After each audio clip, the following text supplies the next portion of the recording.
Assalamualaikum warahmatullahi wabarakatuh. Nabi Muhammad SAW adalah Nabi dan Rasul terakhir yang diutus oleh Allah Subhanahu Wa Taala bagi umat manusia dan kepada seluruh alam. Nabi Muhammad SAW diutus untuk menegakkan tauhid yang ada di muka bumi seperti nabi-nabi dan rasul sebelumnya. Sosok Nabi Muhammad bagi umat Islam bukan hanya sebagai seorang nabi saja, tetapi beliau juga adalah suri tauladan dan seorang panutan yang baik. Berbicara tentang kehidupan Rasul, mari kita sedikit membahas pola hidup Rasul yang patut kita tiru. Semasa hidupnya, Nabi Muhammad hanya pernah mengalami sakit sebanyak 2 kali. Mengapa hal itu bisa terjadi? Nabi Muhammad SAW bersabda, "Tidakkah anak Adam mengisi penuh suatu wadah yang lebih jelek dari perutnya? Cukuplah bagi mereka itu beberapa suap makan yang dapat menegakkan punggungnya. Maka seharusnya baginya sepertiga untuk makan, sepertiga untuk minum, dan sepertiga untuk dirinya atau udara." Hadis riwayat Al-Baihaqi. Dari hadis tersebut dimaksudkan agar kita tidak berlebih-lebihan dalam makan dan minum, karena dapat menyebabkan kita lebih sulit untuk menjalankan ibadah kepada Allah Subhanahu wa Ta'ala.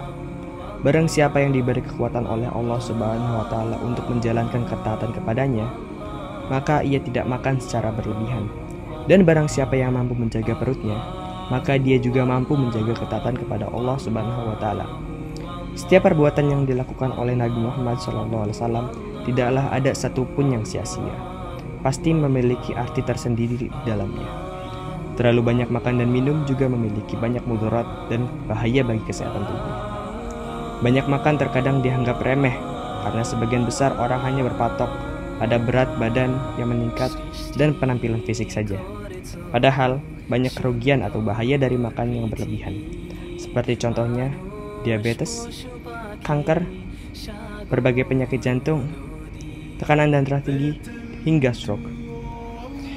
Ungkapan yang pernah diucapkan orang yang ahli ibadah dan sosok yang zuhud, Ibrahim bin Adham radhiyallahu anhu, ia berkata, "Barang siapa yang menjaga perutnya, maka ia menjaga agamanya. Barang siapa yang menjaga rasa lapar, maka ia memiliki akhlak yang baik. Sesungguhnya, kemaksiatan kepada Allah Subhanahu wa Ta'ala itu jauh dari orang-orang yang perutnya lapar." Nabi Muhammad SAW bersabda, "Orang yang terdekat denganku pada hari kiamat adalah orang yang paling banyak laparnya dan orang yang berfikir dari kamu semua." Suatu hari, di masa setelah wafatnya Rasulullah SAW, para sahabat mengunjungi Sayyidah Aisyah.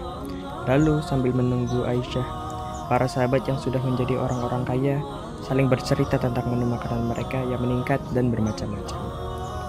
Sayyidah Aisyah mendengar hal itu, tiba-tiba menangis. Lalu para sahabat bertanya, "Apa yang membuatmu menangis, wahai bunda?" Aisyah menjawab, "Dahulu Rasulullah tidak pernah mengenyangkan perutnya dengan 2 jenis makanan. Ketika sudah kenyang dengan roti, beliau tidak akan makan dengan kurma. Dan ketika sudah kenyang dengan kurma, beliau tidak akan makan dengan roti.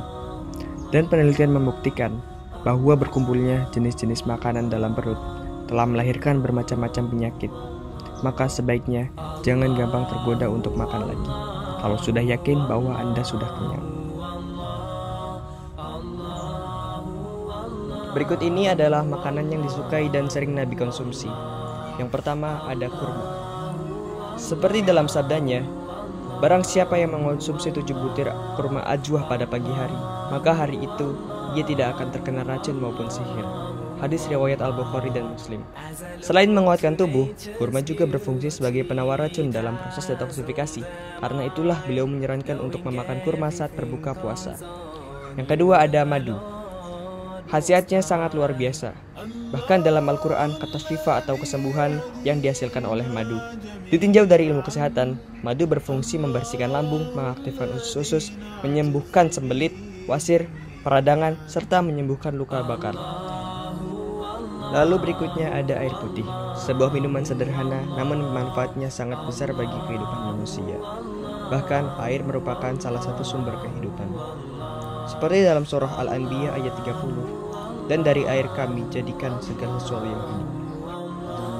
Lalu ada susu, minuman yang baik dan mengandung keberkahan di dalamnya. Bahkan tidak ada satupun makanan dan minuman yang melebihi susu. menurut Nabi. Lalu berikutnya ada buah-buahan dan sayur-sayuran seperti buah tin, buah delima, anggur, melon, dan buah zaitun yang memiliki kandungan alami untuk mempertahankan daya tahan tubuh, melindungi dari berbagai penyakit, dan sebagai bahan antioksidan yang tinggi untuk melindungi tubuh dari racun-racun yang ada. Maha suci Allah, marilah kita menjaga diri kita, keluarga, dan kerabat-kerabat terdekat kita dari api neraka.